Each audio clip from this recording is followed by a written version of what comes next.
All right, well, here's chapter 17 of First Nephi as we're continuing this story. So there's the last video was a long one. This one's going to be a long one too. So just kind of buckle down on this and pause it if you need to and come back and finish watching it. But a lot of fascinating things as this is a major part of the journey that we're going to see in today's chapter. So verse 1, and it came to pass that we did again take our journey in the wilderness.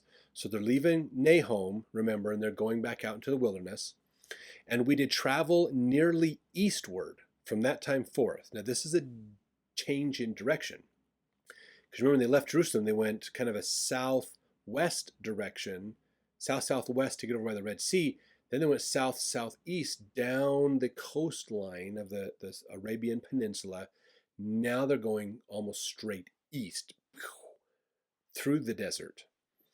And we did travel and wade through much affliction in the wilderness, and our women did bear children in the wilderness. So now we're seeing some new things happen. One is there's a big change of direction that's happening, and we're going to talk about that a little bit more. And then now we have kids. So it's not just, hey, we're married and hanging out. Children are being born. There's families, the next level of generation is starting to come forward as they're going. So they're still dealing with a lot of afflictions, but they're probably getting to a point where they're like, okay, this is our life. We're just moving forward. And so families are coming along. Usually when tragedy happens, birth rates decline because you're not thinking about making babies when your life is threatened. When you're not sure if you're going to live to see the next week, making babies isn't always the thing you're thinking of. So now they're getting to a point where their life is, even though they still have troubles and challenges, it's kind of becoming normal. And so now babies are in the picture. They're starting to get more, this next generation is happening. Now, Joseph Smith made an interesting comment that kind of goes along with this verse. He says that they traveled he said that they went east around the 19th parallel.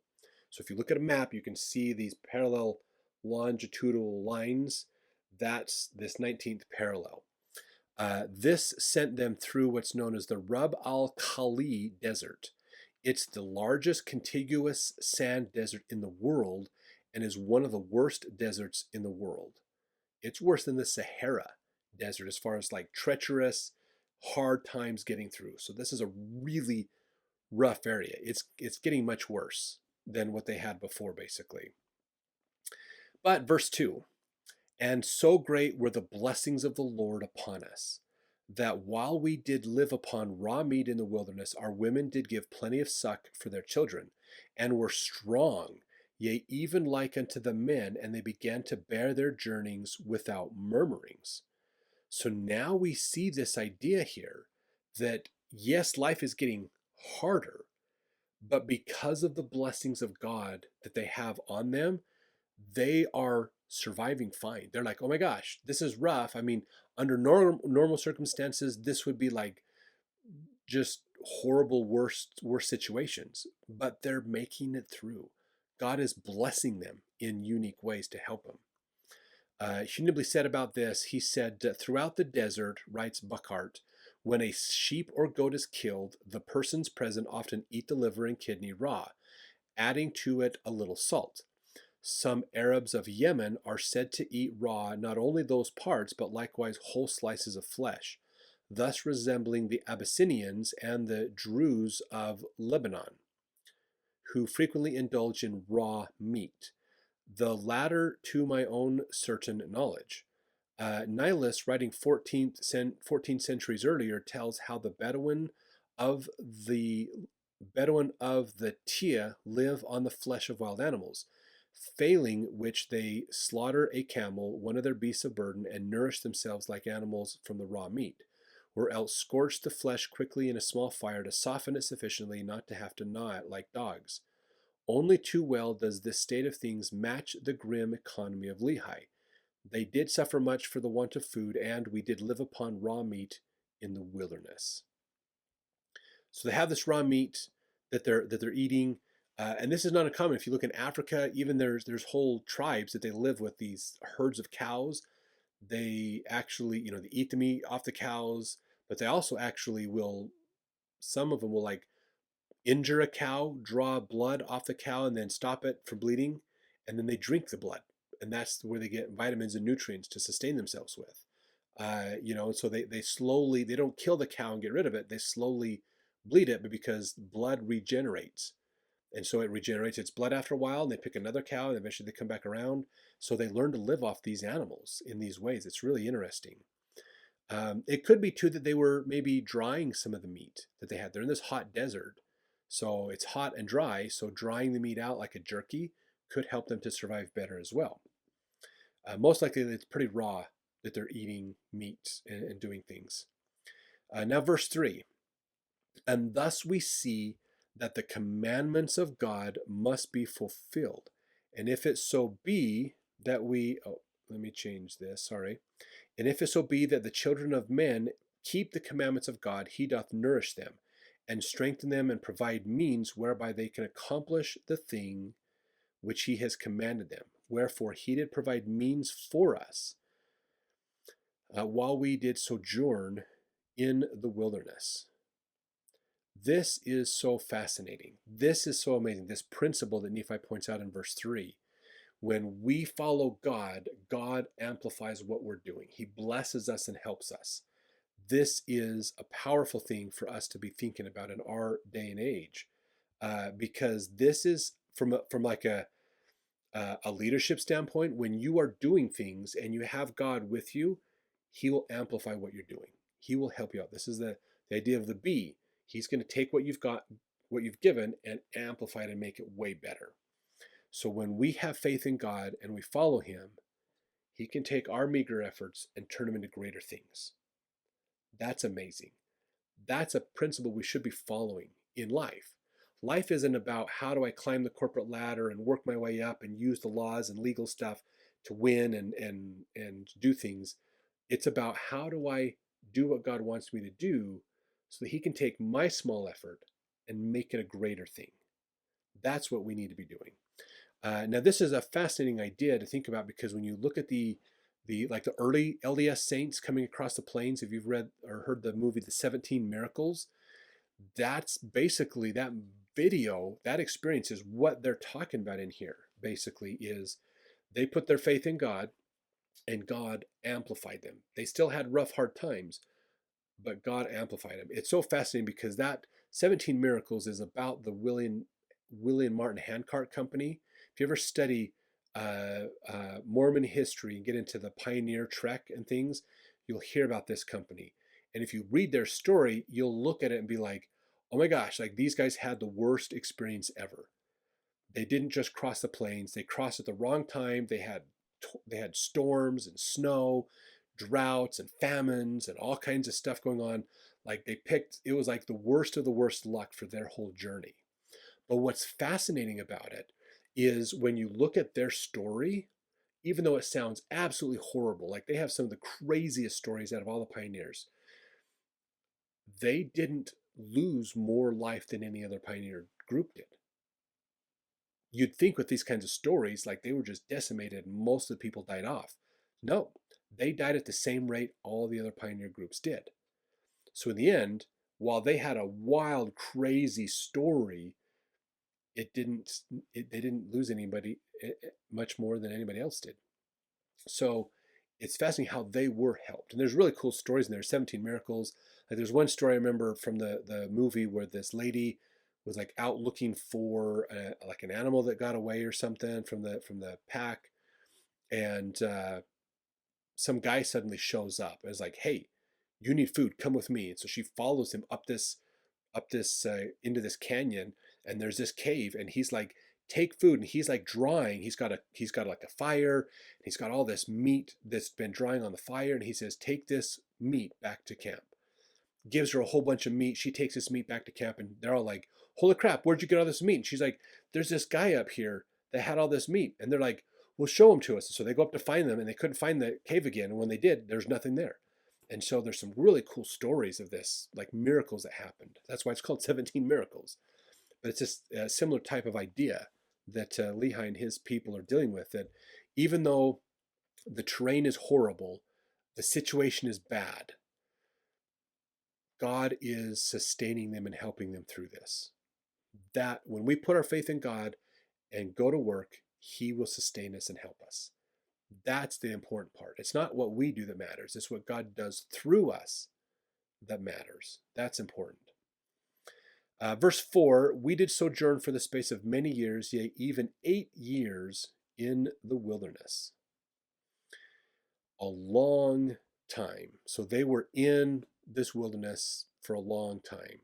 Now, it's interesting, later in the Book of Mormon, in the book of Alma, chapter 37, Alma informs us that Lehi's family did not travel a direct course or did not progress in their journey because on so many occasions the Liahona ceased to work.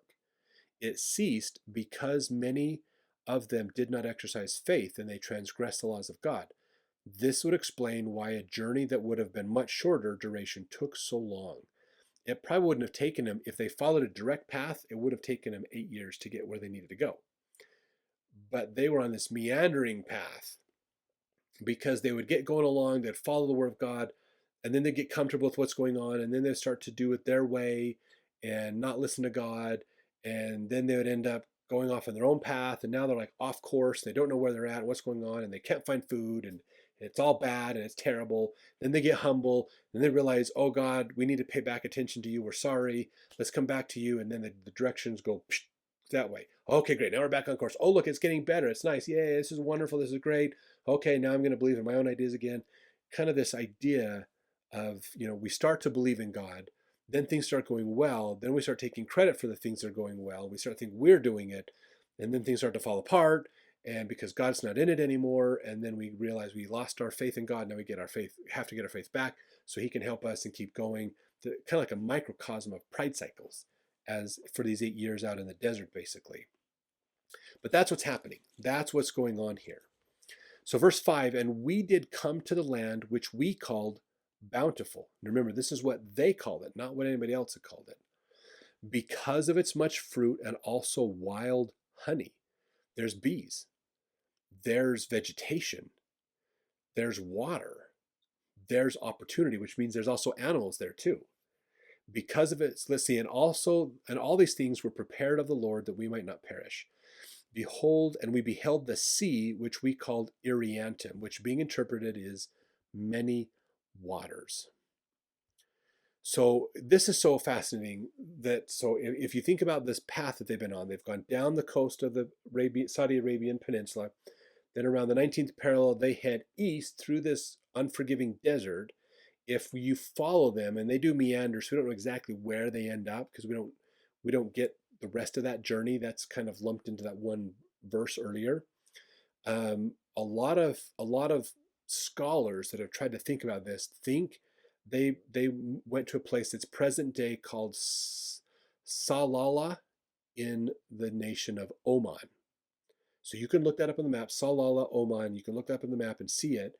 We think that's where they probably ended up because that's a place that matches this idea of bountiful.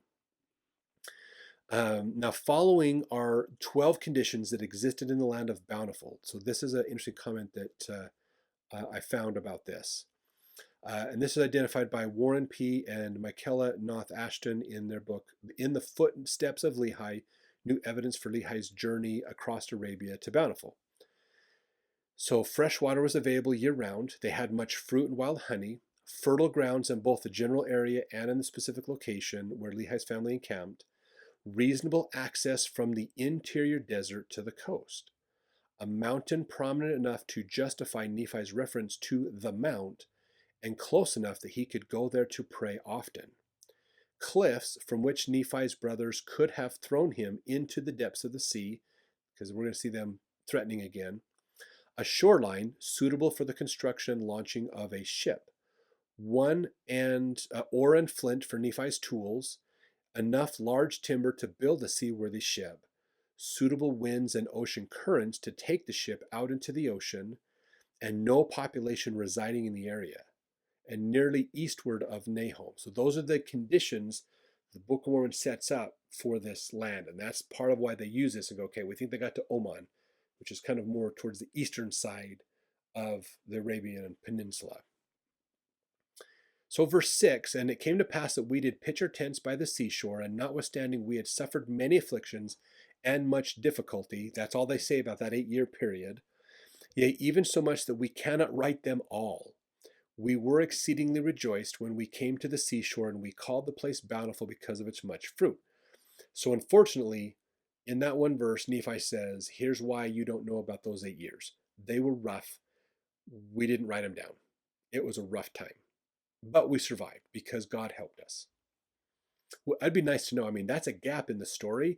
It'd be so nice to know what was there, what kind of information was there, but we don't have that a lot of information.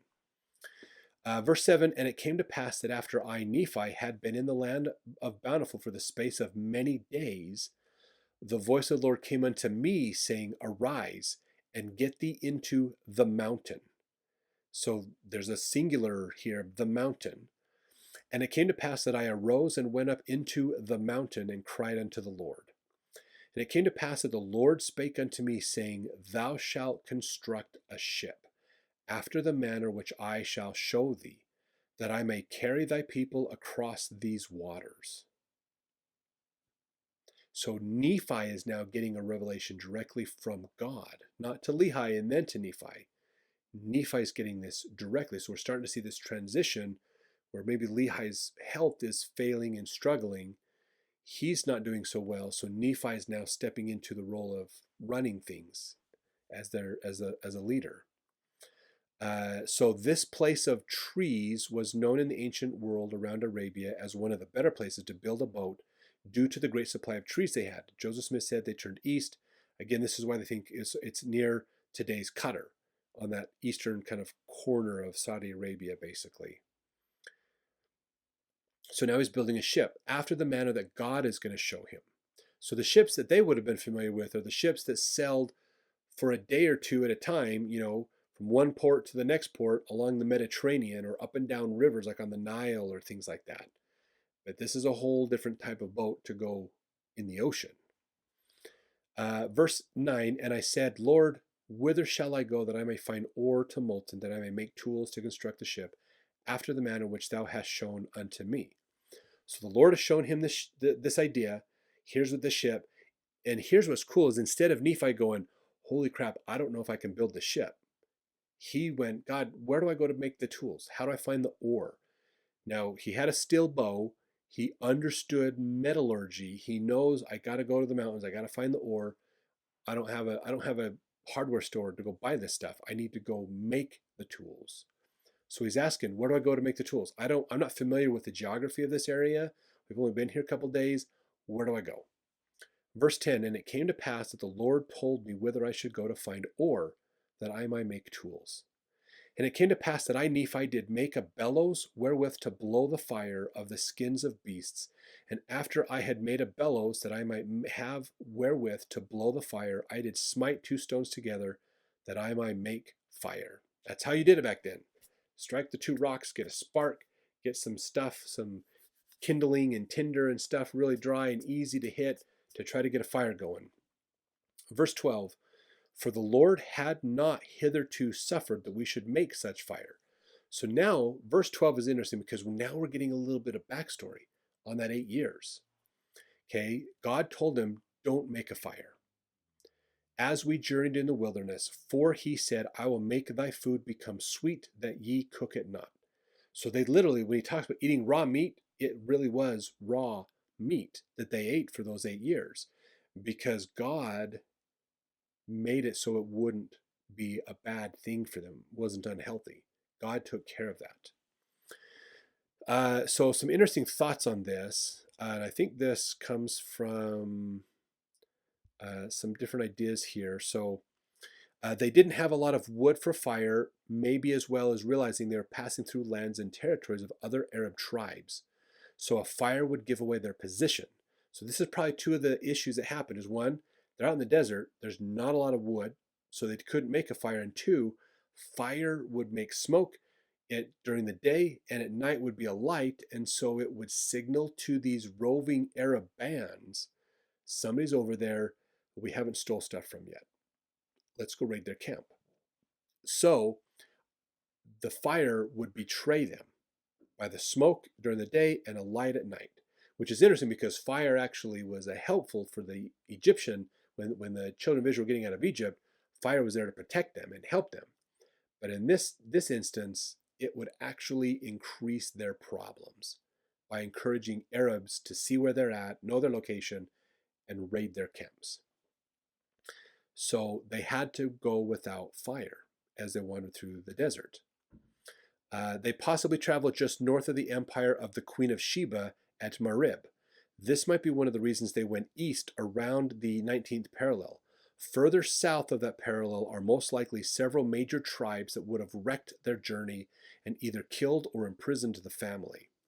There were 4 major kingdoms or tribal confederations in South Arabia: Saba, Hadramaut, Qataban, and Ma'lin. Saba is believed to be the biblical Sheba, which was the most prominent federation. The Sabian rulers adopted the title Mukarib, generally thought to mean unifier or a priest king. The role of the Mukarib was to bring the various tribes under the kingdom and preside over them all. The Sabaeans built the Great Dam of Marib around 940 BC. The dam was built to withstand the seasonal flash floods surging down the valley. Between 700 and 680 BC, the kingdom of Ausan dominated Aden and its surroundings. Sabian Mukarib Karib-il-Watar I changed his ruling title to that of a king and conquered the entire realm of Ausan, expanding Sabian rule and territory to include much of South Arabia. Lack of water in the Arabian Peninsula prevented the Sabians from unifying the entire peninsula. Instead, they established various colonies to control trade routes. This is all coming from Wikipedia of the other areas there. So staying just north of these tribes, when you get down to that far corner of Saudi Arabia along the Red Sea, there's some fertile land and opportunities, and there were tribal groups there. These tribal groups would not have gone light and friendly with Lehi and his family, so by staying north of them and not using fire, they avoided these groups and were able to get over to where Bountiful was, where they could now settle over in that area. Hugh Nibley brought this up with some quotes from some people. He says, "I remember," writes Bertram Thomas, "taking part in a discussion upon the unhealthiness of campfires by night. We discontinued them forthwith in spite of the bitter cold." So Bertrand Thomas is a researcher in the 1900s, and he's embedded himself with Bedouin tribes to better understand them and what's going on. So he's living on the desert. If you know anything about desert, when it gets dark, it's cold. It's so fascinating how climates work. Deserts, lack of water, you go from extreme hot to extreme cold in 24 hours. During the day, it's really hot. During the night, it's really cold. In areas that are more temperate, where there's more water, water stabilizes temperature, so you don't get as much variation. So like by the coast, you get small variations. In the desert, you get huge variations. And so that's what he's talking about here. It was so cold at night, but it was better to not have the fire. He says, Major Chessman's guide would not even let him light a tiny lamp to jot down star readings, and they never dared build a fire on the open plain where it would attract the attention of a prowling raiding party over long distances and invite a night attack. Once in a while, in a favorably sheltered depression, we dared to build a fire that could not be seen from a higher spot, writes Roswan. That is, fires are not absolutely out of the question, but rare and risky. Not much fire was Lehi's rule. And fires in the daytime are almost as risky as at night. Palgrave tells how his party were forced, lest the smoke of our fire should give notice to some distant rover, to content ourselves with dry dates instead of cooked food. So these are people that are researchers, scholarly researchers from the West that are hanging out with Bedouins in the 1900s, and they still have this problem of, nope, you're out in the desert. If we light a fire, someone's going to come attack us at night. We don't want that. It's better to suffer without the fire than have the night attacks. So Hugh Nibley made this comment too. He said, "Now we have seen that in Lehi's day, the whole Arabian Peninsula was in a state of great upheaval and unrest. It was a time of major migrations when nobody knew who was trespassing where. When Lehi's party was the smaller one, it would skillfully avoid contact. When it was the larger one, the other side would just as skillfully avoid contact. The wilderness of Judea, writes Dupont Sommer, throughout the history of Palestine had served as a place of refuge for bandits and outlaws and all wanted men. But this was far more conspicuously the case from the Neged, the southern desert of Idumea, into which Lehi escaped. Lehi's position was pretty much that of the Sheikh of the Amar, one of those young men killed the vicious and oppressive sheriff or governor of Mecca. So the family had to flee, and exactly reversing Lehi's route, went forth through the Arabah to Gaza, and thence to Moab, where they became the ruling tribe in the Middle Ages. This is talking about a sheik going up through, like he killed some people at Mecca and then traveled north and then ended up ruling some people up at the north. Lehi did it going south, basically. In their wanderings, spying and scouting is their main activity. Their whole march is one protracted reconnaissance in enemy territory. They were uprooted and homeless, outcast from their native city, and to survive must play a skillful game of dodging and evading. So they're trying to not get seen by these other groups. Now continuing on with this, verse 13, I will also be your light in the wilderness. So God is saying, I'm going to help you, and I will prepare the way before you. If it so be that ye shall keep my commandments, wherefore, inasmuch as ye shall keep my commandments, ye shall be led towards the promised land, and ye shall know that it is by me that ye are led. So again, there's that idea of the be coming up of God's going to take us from a horrible state to a much better state if we have faith in him. So this is cool because in ancient Egypt, remember we talked about the idea of the pillar of fire was a light at night and a protection in the day for them. So God's giving them a similar blessing here, but without giving them a pillar of fire. He's saying, I will be your light. Trust me, not an object like fire. And so he's saying, put your trust in me directly. I will provide light miraculously at night for you so you can see what you need to do, but not give you away to everybody else. And I will help you get to where you need to go. And you will know the only reason you made it there was because I helped you. Now, this is such a metaphor for the atonement of Jesus Christ. It's amazing. We all want to get to the promised land, which is heaven. The only way to get there is to put our trust in Christ and to have him help us there.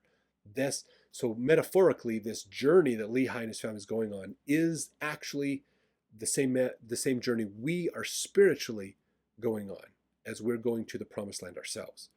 So now there's this language of promised land and these ideas just like the children of Israel had in ancient times. So now we're seeing some parallels and connections that we can use today that even relate with how Lehi and his family saw themselves as similar to the earlier children of Israel leaving Egypt. Verse 14, yea, and the Lord said also that after ye have arrived in the promised land, ye shall know that I, the Lord, am God, and that I, the Lord, did deliver you from destruction, yea, that I did bring you out of the land of Jerusalem. Now this is kind of going future tense, because it's not just bringing you to this land to build a boat, but when you get to the promised land, you will absolutely know I'm the reason you're there. It's not because of your efforts, it's you having faith in me that I got you there, basically. Again, which is that journey of us back to God, is we put our faith in Christ, and then we keep his commandments and just do our best, and he will help us pick up the rest and guide us and help us in that. So verse 15, wherefore I, Nephi, did strive to keep the commandments of the Lord, and I did exhort my brethren to faithfulness and diligence. And it came to pass that I did make tools of ore, which I did molten out of the rock. So Nephi is trying to encourage his brothers, guys, we've got to have the faith. We've got to have God with us. Please, stop being wicked. Let's have God with us, basically. Verse 17, and when my brethren saw that I was about to build a ship, they began to murmur against me. Well, that didn't take long. Nephi's brothers are now back to their old habits. They said, our brother is a fool, for he thinketh that he can build a ship. Yea, and he also thinketh that he can cross these great waters. Now again, they're thinking from this worldly minded perspective of there's no way, you can't see the other end. And it's very common in the ancient world, if you can't see the other end of the ocean, It's because you fall off the ocean, and that's a bad thing. There's monsters waiting for you over there to get you. And so they're like, he can't build a ship. He can't go out there. It's impossible. I'm sure scientists in Jerusalem have been telling people this. It's impossible. You can't do that. So you got to stay on land. You got to stay near land. You can't go out that way. So they're using the logic of their time to justify not going along with their brother Nephi. Even though Nephi's seen visions from God, and he's like, dude, God showed this to me. It is very possible. Verse 18, and thus my brethren did complain against me, and were desirous that they might not labor, for they did not believe that I could build a ship, neither would they believe that I was instructed of the Lord. So they're making a choice to not believe in God, basically. They're not believing that God is helping Nephi do this. Now, granted, they don't have evidence that God has told Nephi this, but that's mainly because they're not seeking God either. But they're choosing to ignore Nephi's evidence and Nephi's information and believe their own reality, basically. So verse 19, and now it came to pass that I, Nephi, was exceedingly sorrowful because of the hardness of their hearts. And now when they saw that I began to be sorrowful, they were glad in their hearts, insomuch that they did rejoice over me, saying, we know that ye could not construct a ship, for we knew that ye were lacking in judgment, wherefore thou canst not accomplish so great a work. So they saw a crack in Nephi's, they saw his humanness, a crack in his armor. It's like Nephi's this stoic, stalwart, faithful person, and he's starting to get frustrated. We've got to Nephi. We've chinked his armor. Let's exploit this. And now they're teasing him more. Verse 20, and thou art like unto our father, led away by the foolish imaginations of his heart. Yea, he hath led us out of the land of Jerusalem, and we have wandered in the wilderness for these many years. And our women have toiled, being big with child, and they have borne children in the wilderness, and suffered all things, save it were death. And it would have been better that they had died before they came out of Jerusalem than to have suffered these afflictions. So again, this is their justification that they're talking about here in verse 20. So Hugh Nibley had a thought about this, in fact. He says, Laman and Lemuel and the Jews at Jerusalem were defenders not only of common sense against a man led away by foolish imaginations of his heart, to exchange the comforts of gracious living for years of misery in the desert, but they had solid conservative arguments of respectability and religion on their side. In daring to criticize them and to predict awful things about them, Lehi had set himself up as a judge. So this is this idea. They're going, look, no, the people of Jerusalem were good people. We had religion. We did our things. We had popularity. Things were going well. Yeah, there's that weird stuff with Babylonians and the Assyrians going on, but it was okay. We were concocting a plan to work with the Egyptians and get out from away from the Babylonians and things. We had money, we had wealth, we had comfort. You dragged us out here to make a mockery of all this. We want to go back. We hate that you've taken us from this. So this is again their justification. Verse 21, they're continuing on here. Behold, these many years we have suffered in the wilderness, which time we might have enjoyed our possessions and the land of our inheritance. Yea, and we might have been happy. They're seeking for comfort. They're seeking for security instead of pushing forward with faith. This is the thing that we need to be thinking about in our lives. Are we seeking too much comfort and security, or are we willing to put our faith in that uncomfortableness that God wants us to do? When you get that calling that says, oh my gosh, I don't know if I can do this. This is like the people who've done this in the past are great and amazing people, and why am I being called to that calling? I'm going to reject it because I'm going to shrink back. Instead of, oh my gosh, how can God do things through me to accomplish this calling? You think about it, if Joseph Smith took that attitude, instead of going, okay, God is going to do something through me, I've just got to keep working on stuff and floundering and he'll help me figure it out. If he had said, I'm not capable, I don't know a foreign language, God, I'm not going to translate stuff, I'm not a religionist, I can't set up a new religion, I can't do any of that stuff, Joseph could have pulled back. But he didn't. He took the faith through the challenge instead of pulling back to security. So watch this in your own life. How are you pulling back to security instead of applying your faith and moving forward. That is a challenge. And that is something that's good for us to be thinking about with callings, with missions, with efforts we do in the church, with doing new things. How are we progressing and applying faith in God to move forward rather than seek back to security?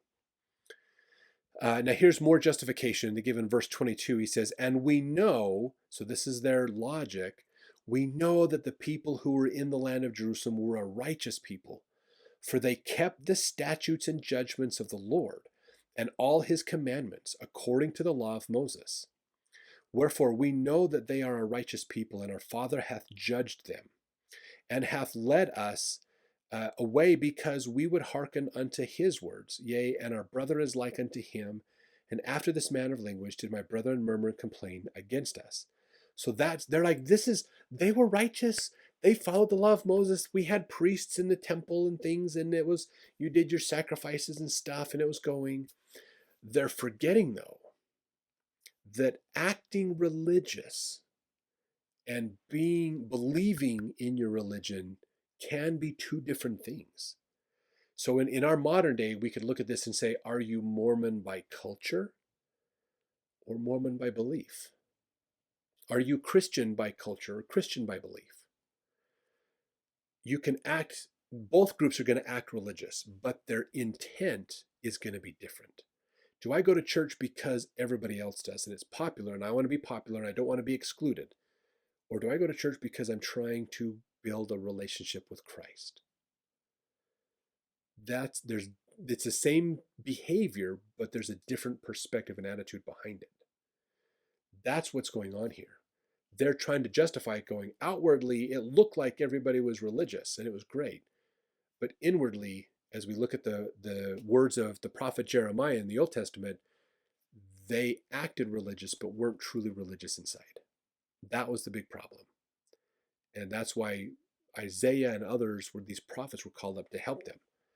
And so this is this logic that Laman and Lemuel are giving.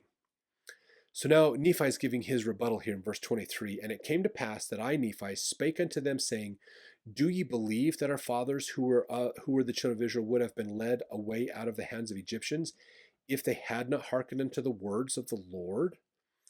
So he's now going back into the other parts of the scriptures of they left Jerusalem, they left Egypt because they hearkened to God. They didn't stay for comfort. They wanted to. After they left, the children of Israel were like, it'd be better if we went back to Egypt and been slaves than out here in the desert wandering. They were seeking the security instead of the faith to move forward. And so Nephi is going to try to counter that with this idea, an example of the Egyptians. The so-called higher critics of the Bible have raised the question as to whether or not the miracles of the Exodus of Israel under Moses actually happened as they recorded in the Old Testament. However, the Book of Mormon substantiates the actuality of these miraculous events, inasmuch as Nephi's knowledge of these miracles came from the authentic account on the brass plates of Laban. Latter-day Saints should have no question concerning the reliability of the biblical account. Once again, the Book of Mormon serves as a witness to its companion scripture, the Bible. This is Daniel Ludlow's a companion to your study of the Book of Mormon. So the beauty of what Nephi is saying here in his logic is it proves the Bible's true, because we have it in the Book of Mormon, the same story as in the Bible. We can see the Book of Mormon as a collaboration opportunity to prove the Bible to be true, basically. So now Nephi is going to continue on here with the logic. He says in verse 24, yea, do ye suppose that they would have been led out of bondage if the Lord had not commanded Moses that he should lead them out of bondage? Now ye know that the children of Israel were in bondage, and ye know that they were laden with tasks which were grievous to be borne. Wherefore ye know that it must needs be a good thing for them that they should be brought out of bondage. Now ye know that Moses was commanded of the Lord to do that great work, and ye know that by his word the waters of the Red Sea were divided hither and thither, and they passed through on dry ground. But ye know that the Egyptians were drowned in the Red Sea, who were the armies of Pharaoh. And ye also know that they were fed with manna in the wilderness. And ye also know that Moses by his word, according to the power of God which was in him, smote the rock, and there came forth water, that the children of Israel might quench their thirst. And notwithstanding, being led, the Lord their God, their Redeemer, going before them, leading them by day, and giving light unto them by night, and doing all things for them which were expedient for man to receive, they hardened their hearts and blinded their minds, and reviled against Moses and against the true and living God. So, despite that, you guys know all this stuff, and despite that, they knowing all this and they experiencing all these miracles, they got out of Egypt, the plagues of Egypt, the Red Sea parting, the manna, the spring that Moses struck the rock and happened. All these miracles, and yet what did the people do? They blamed God for their problems and didn't want to change themselves. Like we talked about, I think, last video. So, verse 31, and it came to pass that according to his word he did destroy them, and according to his word he did lead them, and according to his word he did do all things for them, and there was not anything done save it were by his word. God is in all of it, and he's guiding and helping these people, not to help them get to he wants them to go to a place where he can bless them, like a promised land and things, but it's more about improving them spiritually, giving them experiences to encourage them to change internally so that they can better have the Spirit with them. This is why challenges and problems happen in our life sometimes. Are we going to pull back and not accept them? Or are we going to apply our faith and move through them and have our faith transformed? That's the crux of the story of this journey is, are we willing to move forward with faith, or are we going to pull back into security? That's the choice. Do we follow God or do we not follow God? The choice is ours. So verse 32, and after they had crossed the river Jordan, he did make them mighty unto the driving out of the children of the land, yea, unto the scattering them to destruction. Now, when they crossed Jordan, if you go back to the Old Testament, we have all the videos all done for all that. They ran into Moabites and Ammonites and other groups, and these groups are like, holy crap, the Israelites are coming. This is a big group. We don't want them taking over our land, so we're going to attack them and destroy them. And the Israelites won the battles and took them out. And so they were able to get through that land and be okay because God blessed them and helped them. Remember the story of Moses holding his staff up, and then Aaron and I can't remember if it was Joshua or somebody else was holding Moses' arms up, because when his arms fell down against the Moabites, they lost. But when they raised Moses' arms, they won. So that having that belief in God, that faith, is what helped them to win, because God was there to bless them and help them. So verse 33, now Nephi's kind of bringing it around. And now do ye suppose that the children of this land, who were in the land of promise, who were driven out by our fathers, do ye suppose that they were righteous? Behold, I say unto you, nay.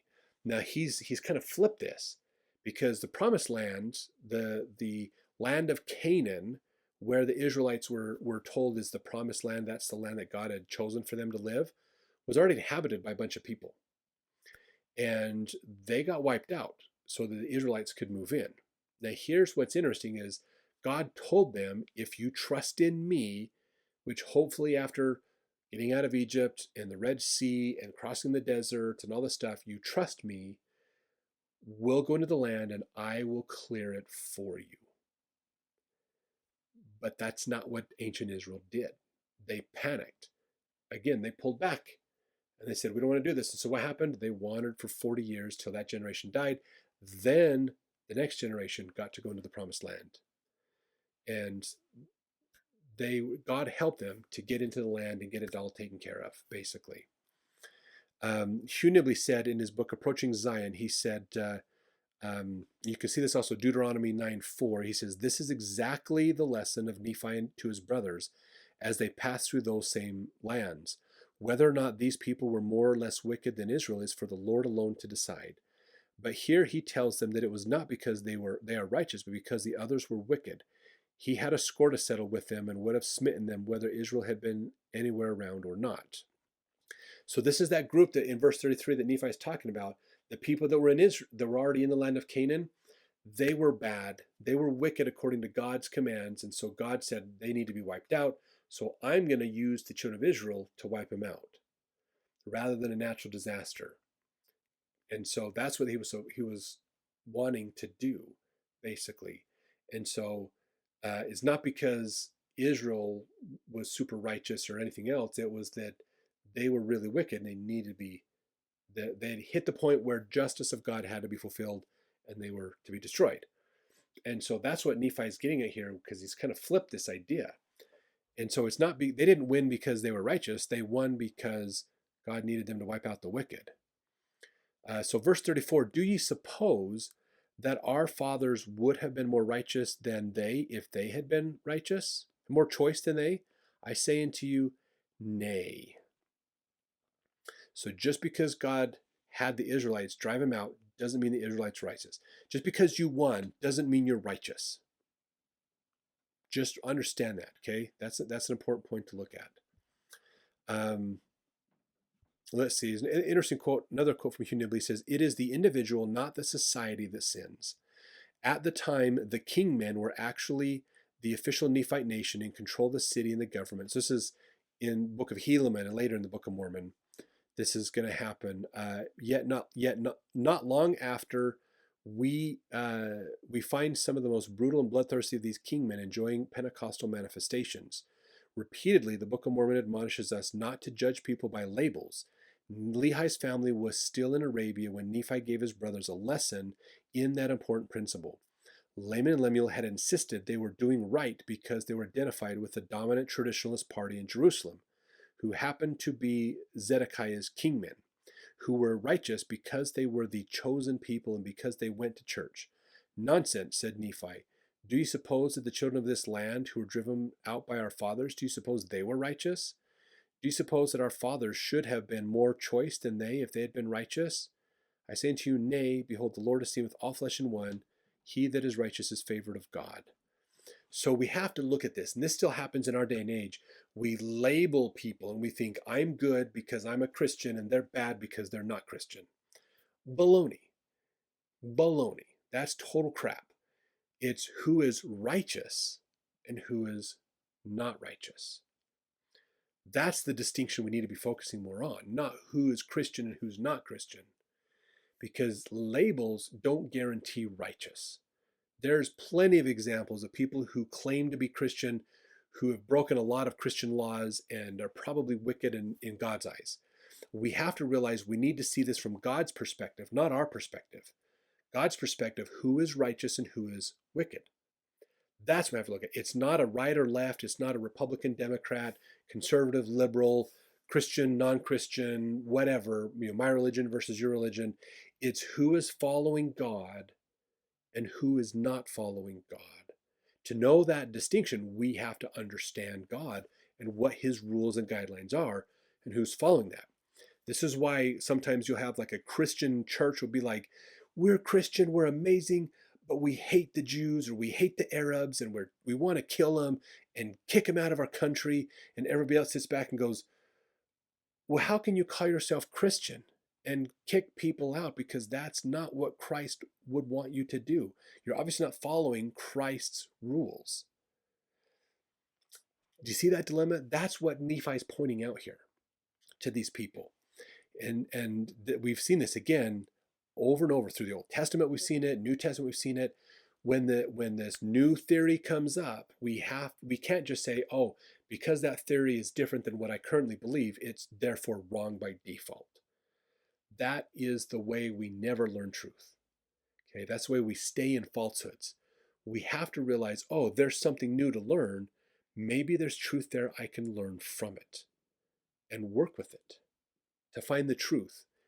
Okay, this is the thing. It's not my church versus your church, my party versus your party. It's what is God's righteousness and what is not. We have to think in these terms, otherwise we get lost in the Kool-Aid and we start having problems and then we lose our religion and start hating people and labeling people and making it worse. Follow God. Follow him, study him, learn him, build that relationship with him, and learning that will help you to see through the labels and understand where the truth is. That's how we do it. That's how we find the objective truth. And that's what Nephi is trying to point out to his brothers here, basically. So verse 35, behold, the Lord esteemeth all flesh in one. He that is righteous is favored of God. But behold, this people had rejected every word of God, and they were ripe in iniquity, and the fullness of the wrath of God was upon them. And the Lord did curse the land against them, and bless it unto our fathers, yea, and he did curse it against them unto their destruction, and he did bless it unto our fathers unto their obtaining power over it. It's God's perspective that makes the difference here. That's what's going on. It's God's perspective. God favors those who follow him. God does not favor those who do not follow him. It's how are we interacting with God's perspective. That's what this is coming down to. So Nephi is trying to help them understand, just because they worshipped doesn't mean they were righteous. Just because the government was established and they had a lot of power doesn't mean they were righteous. Righteousness doesn't follow these worldly philosophies and ideas. Righteousness is a whole different perspective. That's this spiritually minded versus worldly minded idea. We have to think more spiritually minded. What is God's law, and how do we make sure that we understand God's law properly? Because we oftentimes follow our interpretation of God's law, and that can lead us astray. So we need to make sure we really understand where God's law honestly is. And the more we understand that, then the more we start to see who's righteous and who's not. But it means we have to be willing to change ourselves to follow God's law so that we understand it. Then we can start to see the difference and see what's going on out there. And those who are righteous, what's the definition of those who are righteous? Those who are repenting and keeping God's commandments. Doing those two things all the time. Repenting and following the commandments. Those are the two things we need to be doing all the time. Verse 36, behold, the Lord hath created the earth that it should be inhabited, and he hath created his children that they should possess it. And he raiseth up a righteous nation, and destroyeth the nations of the wicked. And again, this does not imply the righteous nation is used to destroy the wicked ones. This is not the righteous against the wicked, okay? He raises up the righteous, he allows the wicked to be there, and then he destroys the wicked. It's almost unheard of outside of the idea of the story of the ancient Israelites that God used his people, his righteous people, to destroy the wicked. Usually it's the wicked destroying the wicked is what happens. Verse 38, and he leadeth away the righteous into precious lands, and the wicked he destroyeth. Do you see that separation? Before the wicked destroy, the righteous gets pulled out and gets separated, and then the wicked get destroyed. A lot of the early days of the LDS Church saw this idea of when the saints left the United States, what happened? About 20 years later, civil war. And a lot of them saw that as the retribution of attacking and persecuting the saints and trying to destroy the truth was the results of the Civil War. That was an early 1800s perspective a lot of early saints had. So God handles the wicked. If he's separating the righteous from the wicked aren't around when the wicked get destroyed. So it wasn't the righteous that killed the wicked, it was God dealing with the wicked. Verse 39, he ruleth high in the heavens, for it is his throne, and his earth is his footstool. So now Nephi is really bringing in the idea of God creation is the creator, and he is the ruler of heaven and earth. He has the all power. Verse 40, and he loveth those who will have him to be their God. Behold, he loved our fathers, and he covenanted with them, yea, even Abraham, and Isaac, and Jacob. And he remembered the covenants which he had made. Wherefore he did bring them out of the land of Egypt. That's why the people were brought out. Not because the people were righteous to be brought out of Egypt, but because of the promises made to Abraham and Isaac and Jacob. That's why they got out of Egypt. Verse 41, and he did straighten them in the wilderness, and that means helped or encouraged them to repent and change. He helped them to change with his rod. For they hardened their hearts even as ye have, and the Lord straightened them because of their iniquity. He used his rod. The kid's not treating us right, so we're going to smack him with the rod to remind him, you need to straighten up. He sent fiery flying serpents among them. And after they were bitten, he prepared a way that they might be healed. And the labor which they had to perform was to look. And because of the simpleness of the way, or the easiness of it, there were many who perished. Now, let's talk about this story. This is the story of Moses. He has this children of Israel. There's over 1 million people. There's poisonous snakes coming out, biting people. Lots of people sick and dying because of these snakes. Moses goes to God and says, "What do I do?" And God told him to make a snake out of brass and nail it to a post so that it's a symbol for them to look for. Now, most of the time when we think about this, we think of a rod, so a vertical post, and then we think of a snake being wrapped around it. A lot of people look at this and go, "Oh, that reminds me of the snake of the healing, like the symbol on medicine, of the medical idea of this pole with a snake wrapped around it of healing and medicine." And that's where a lot of people connect that with. Now, that is not what Moses did. That symbol doesn't necessarily come from this story of Moses. There's other traditions and ideas that they pick up and use later on in history to make that. I'm not going to go into all that story right now. What a lot of scholars believe Moses did, and you can go back and watch our Old Testament videos to get more into this. He had a pole, and he made a snake. Now, the easiest way to make a snake is to make it straight, because you don't have to, every time you curve it, it takes a lot more work. Just make it straight. You can pour it, you make a mold that's straight, pour it out straight, works great. He probably took this snake and nailed it to the post, making possibly a cross symbol. Thus, it wasn't the snake that saved the people, but the idea of looking to the cross or to Jesus to save them. So there's a big metaphor in this saving them that Moses did in the Old Testament. And that's what Nephi is talking about here. But what happened, verse 42, they did harden their hearts from time to time, and they did revile against Moses, and also against God. Nevertheless, ye know that they were led forth by his matchless power into the land of promise. Now after all these things, the time has come that they have become wicked, nearly unto ripeness. And I know not, but they are at this day about to be destroyed. For I know that the day must surely come that they must be destroyed, save a few only who shall be led away into captivity. Now we know they've been in the wilderness a little more than 8 years. And we know based on the timing of things, there's probably in about 2 more years, Jerusalem will be destroyed by the Babylonians. So they haven't been destroyed yet. In fact, this is probably near the time when the first exodus out of Jerusalem happened by the Babylonians. There were actually 2 major exoduses that happened in the Babylonian conquest of Jerusalem. When Babylon first realized there's some problems, they went down and took all the ruling class, the wealthy people, and exiled them into Babylon. They're the ones that survived. Then when Babylon found out the treachery, then it came down and just wiped out all the rest of Jerusalem and left the poor people there that had no property, no food, no nothing, and just left them there to deal with the challenges of not having their city there. And then during that conquest, that's when he took some of the people and took them to Babylon as well. That was the second Exodus.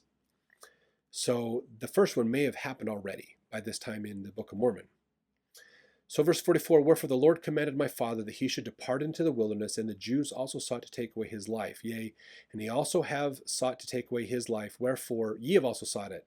Wherefore ye are murderous in your hearts, and ye are like unto them. Ye are swift to do iniquity, but slow to remember the Lord your God. Ye have seen an angel, and he spake unto you. Ye have heard his voice from time to time. And he has spoken unto you in a still small voice. But ye were past feeling, that ye could not feel his words. Wherefore he has spoken unto you like unto the voice of thunder, which did cause the earth to shake as if it were to divide asunder. And ye also know that by the power of his mighty word he can cause the earth, and it shall pass away. And ye know that by his word he can cause the rough places to be made smooth, and smooth places to be broken up. Oh then, why is it that ye can be so hard in your hearts?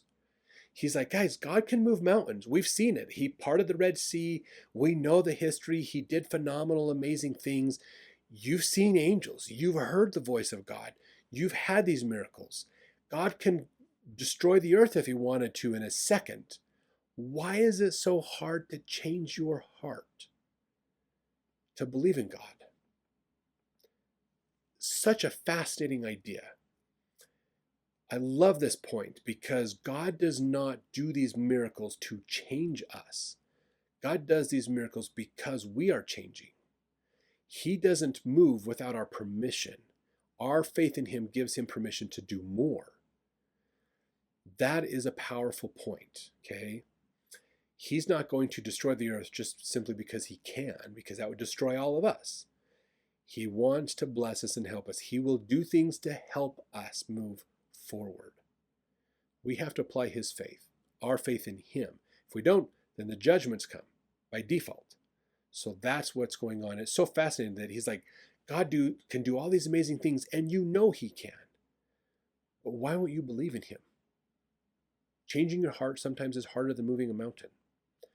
That's where our faith and our work, and this is why repentance and keeping the commandments is so vital for us, to help us. All right, verse 47, behold, my soul is rent with anguish because of you, and my heart is pained. I fear lest ye shall be cast off forever. Behold, I am full of the Spirit of God, insomuch that my frame has no strength. So he's feeling weak physically because the power of God is with him so strong. Verse 48, and now it came to pass that when I had spoken these words, they were angry with me, and were desirous to throw me into the depths of the sea. And as they came forth to lay their hands upon me, I spake unto them, saying, in the name of the Almighty God, I command you that ye touch me not. For I am filled with the power of God, even unto the consuming of my flesh. And whoso shall lay his hands upon me shall wither, even as a dried reed. And he shall be as naught before the power of God, for God shall smite him. So Nephi's got the priesthood power with him, this power of God, that it's like, this is sustaining my life and almost even ruining my physical body because it's so powerful. But if you touch me, you're going to wither and die. Verse 49, and it came to pass that I, Nephi, said unto them that they should murmur no more against their father, neither should they withhold their labor from me. For God had commanded me that I should build a ship. So they weren't helping him in this endeavor at the point. And I said unto them, if God had commanded me to do all things, I could do them. If he should command me that I should say unto this water, be thou earth, it should be earth. If I should say it, it would be done. And now if the Lord has such great power and has wrought so many miracles among the children of men, how is it that he cannot instruct me that I should build a ship? And it came to pass that I, Nephi, said many things unto my brethren, insomuch that they were confounded, and could not contend against me. Neither durst they lay their hands on me, nor touch me with their fingers, even for the space of many days. Now they durst not do this, lest they should wither before me, so powerful was the Spirit of God, and thus it had wrought upon them. Powerful experience that they're having right here. So amazing that it took them days to feel normal again and not be afraid. Verse 53, and it came to pass that the Lord said unto me, stretch forth thine hand again unto thy brethren, and they shall not wither before thee. But I will shock them, saith the Lord, and this will I do, that they may know that I am the Lord their God. So here's another evidence that God's trying to go, look, let me help you believe in me. Verse 54, and it came to pass that I stretched forth my hand unto my brethren, and they did not wither before me. But the Lord did shake them, even according to the word which he had spoken. And now they said, we know of a surety that the Lord is with thee, for we know that it is the power of the Lord that has shaken us. And they fell down before me, and were about to worship me. But I would not suffer them, saying, I am thy brother, yea, even thy younger brother. Wherefore worship the Lord thy God, and honor thy father and thy mother, that thy days may be long in the land which the Lord thy God shall give thee. So they went to worship Nephi as this emblem of transferring the God's power. And he's like, no, that's wrong. Do you see how even their concept of religion is incorrect? They have some incorrect beliefs and ideas. And Nephi's saying, it's not me that did it. It's God. You worship God, not me. And there's still some logic issues that Laman and Lemuel have around God and some false beliefs that they're trying to have to work out.